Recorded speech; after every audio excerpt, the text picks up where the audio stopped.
Sejarah telepon dan dampak penggunaannya. Sejarah telepon. Telepon merupakan suatu peralatan komunikasi yang sekarang sudah begitu biasa di lingkungan kita.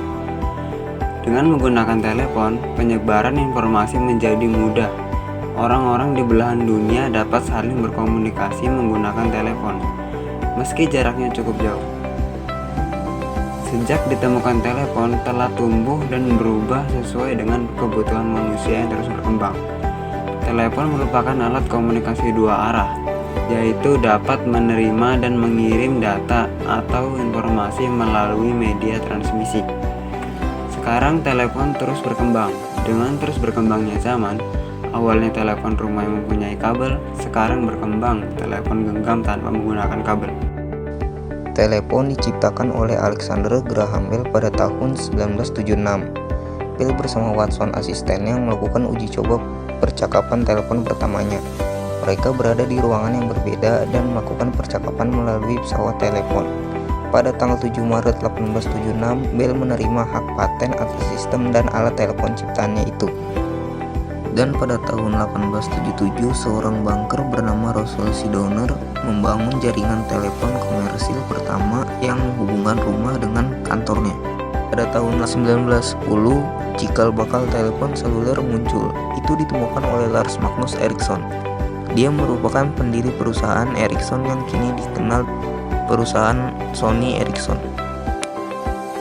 Pada tahun 1960, sebuah perusahaan di Finlandia yang bernama Finnish Cable Works yang semula berbisnis di bidang kabel melakukan ekspansi dengan mendirikan perusahaan elektronik yang bernama Nokia sebagai handset telepon seluler. Pada tahun 1969, sistem telekomunikasi seluler dikomersilkan. Perkembangan telepon mobile menjadi pesat dengan didominasi oleh 3 perusahaan besar, yaitu Ericsson, Nokia, dan Motorola. Pada tahun 1970, telekomunikasi semakin sering dibicarakan dan terus mengalami perkembangan. Motorola mengenalkan telepon genggam 3 tahun kemudian. Ukurannya memang cukup besar, dengan antena pendek. Pencipta ini sekaligus diklaim sebagai penemu ponsel pertama. Dengan semakin berkembangnya zaman, munculnya perusahaan-perusahaan yang memproduksi telepon genggam. Mereka berlomba-lomba menciptakan telepon genggam yang terbaik dan berlomba-lomba menarik pengunjung. Sekarang pun banyak jenis, bentuk, dan fasilitas-fasilitas di dalam telepon genggam yang terus mengalami perkembangan.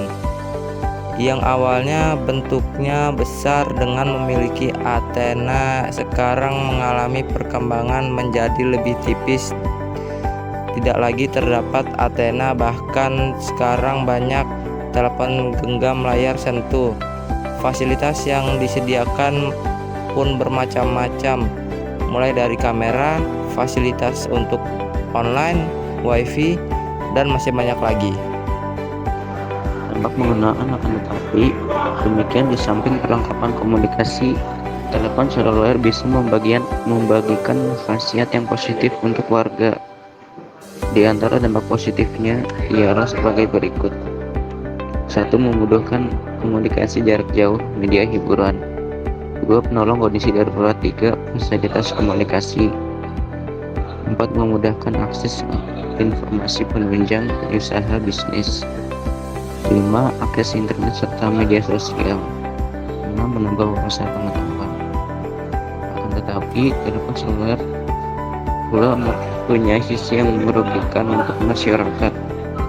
Berikut merupakan sebagian dampak negatif sebagai telepon seluler. 1. Tidak fokus belajar. 2. Kurang ingat waktu. 3. Menyebarkan kabar bohong. 4. Penyelewengan telepon seluler.